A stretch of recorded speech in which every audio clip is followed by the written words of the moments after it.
suite de ma précédente vidéo, quelques mots sur Mozart, un ami, Laurent, m'a écrit. On peut imaginer aussi que Mozart a été poussé très tôt et très fort par son père pour se lancer dans une carrière de musicien. Ce n'est pas une grande surprise d'apprendre qu'ils se sont brouillés une fois que Wolfgang Amadeus Mozart a été adulte. J'ai commencé à lui répondre qu'il y avait des choses inexactes dans sa remarque. Je lui ai dit, quand je parlais des mauvais rapports entre le père et le fils, je me référais au premier voyage de Wolfgang Amadeus Mozart sans son père. Et alors je me suis arrêtée et je lui ai dit merci. Merci Laurent, ça me donne envie de parler de ce sujet, le premier voyage de Mozart sans son père, cet épisode de sa vie absolument bouleversant. Alors, je ne vais pas vous expliquer pourquoi la remarque de Laurent comporte une supposition ainsi qu'une remarque inexacte. Je vais vous laisser le découvrir par vous-même en vous racontant ce premier voyage de Mozart sans son père. Et je vous propose, après cela, que vous expliquiez vous-même dans les commentaires ce qui vous semble inexact dans les propos de Laurent.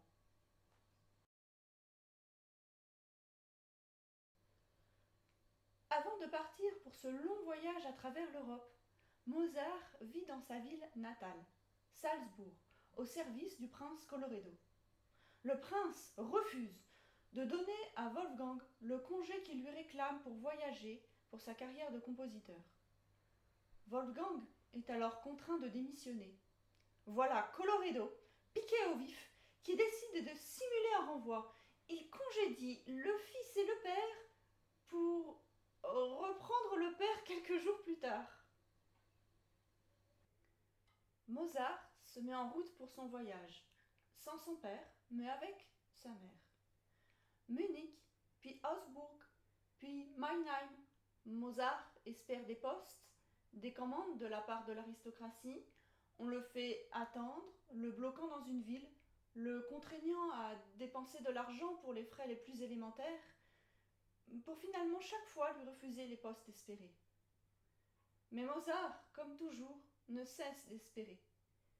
Il s'imagine donc, parce que je suis petit et jeune, qu'il ne peut rien exister en moi de grand et de mûr.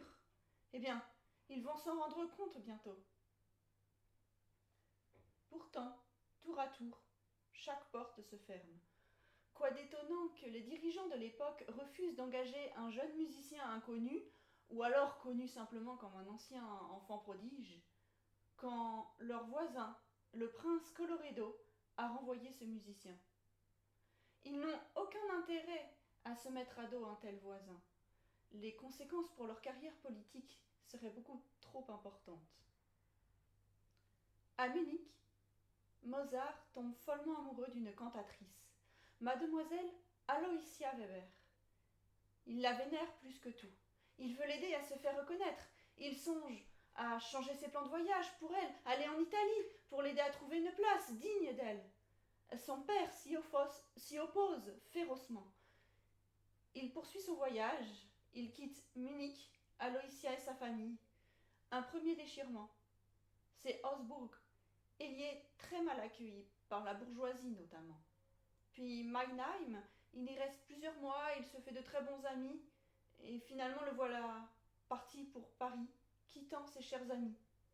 Encore un déchirement. 9 jours et demi de voyage monotone pour atteindre Paris. À Paris, l'aristocratie n'est plus du tout la même qu'en Allemagne. Il y est tellement mal reçu. En Allemagne, certes, il n'a pas obtenu de poste et presque pas de commande, mais il y avait toutefois une certaine politesse de la part de l'aristocratie. Petite parenthèse, il a été humilié à Augsbourg, oui, mais ce n'était pas par l'aristocratie, mais par les bourgeois. Revenons à l'aristocratie. À Paris, c'est désastreux. Quand Mozart est enfin invité à se faire entendre, il doit patienter dans une maison glacée avant de jouer. Il se plaint d'avoir très froid et de ne pouvoir jouer avec les mains glacées, engourdies par le froid. Mais on le fait jouer toutefois dans ces conditions, fenêtres grandes ouvertes, et sans même que la plupart des personnes présentes ne songent à l'écouter. Un duc, part pour la campagne, omettant de lui payer 24 leçons qu'il a données à sa fille. C'est la gouvernante qui demande à Mozart combien on lui doit. Elle a tout juste de quoi lui payer 12 leçons. Alors c'est elle, oui, la gouvernante, qui le paie de sa poche. À part les très bons musiciens, personne à Paris ne reconnaît le génie de Mozart. Paris, c'est dans cette ville que Mozart assiste pour la première fois de sa vie au décès d'un être. Et il faut que cela soit sa mère. Tranquillise-toi pour moi, je vais réagir en homme. Toi, pense combien ta mère était tendre et aimante envers toi. Faisant exception à toutes ces lettres envoyées à son fils durant son voyage, Léopold lui envoie 2 longues lettres d'une grande gentillesse et d'un grand soutien.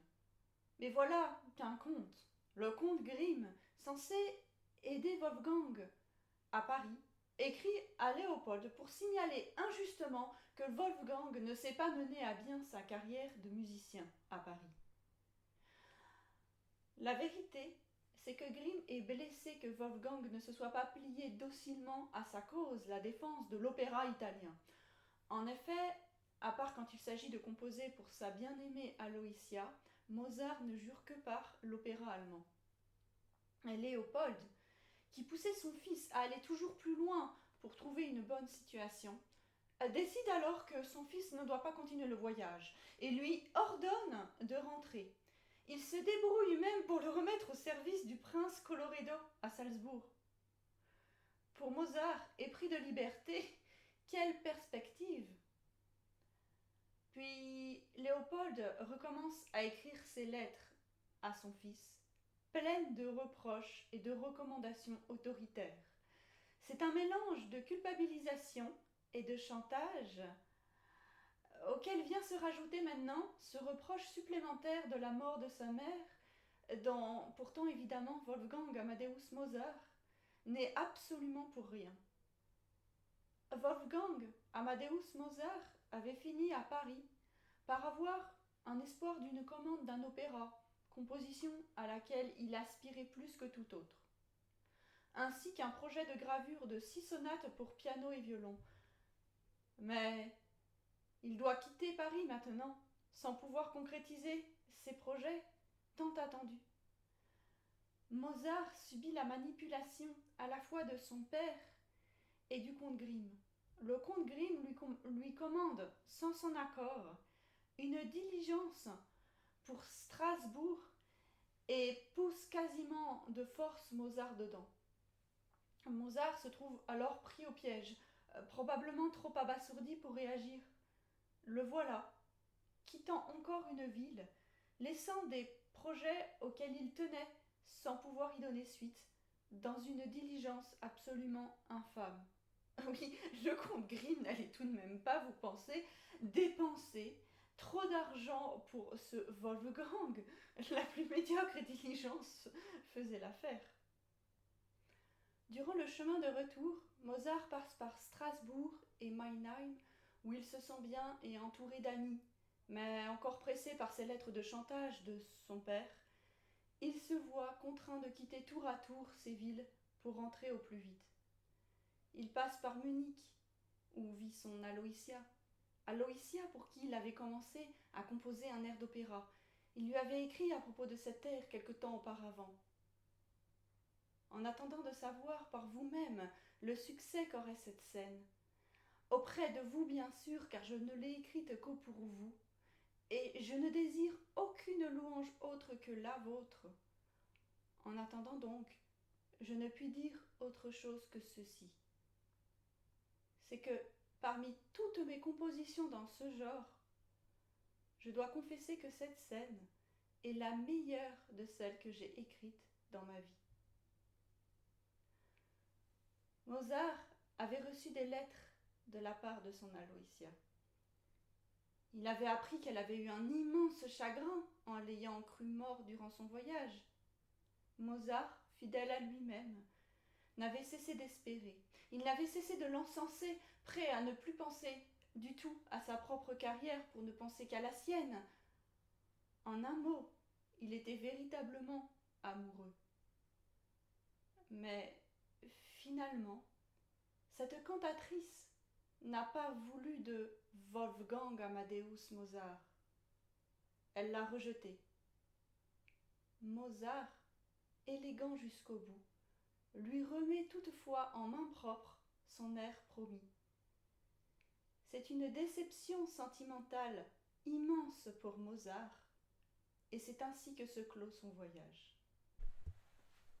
Il rentrera à Salzbourg sans avoir pu trouver de poste et ayant eu peu de commandes. Il a perdu de l'argent et ne s'est pas fait connaître. Il a subi humiliation sur humiliation. Il s'est fait des amis qu'il a dû quitter en quittant les villes auxquelles également il s'était attaché. Il a perdu sa mère. Ses relations avec son père se sont définitivement détériorées. Et il s'est fait rejeter par celle qu'il vénérait plus que tout. Le voilà ainsi de retour dans sa ville natale, sans liberté, au service du prince Colloredo.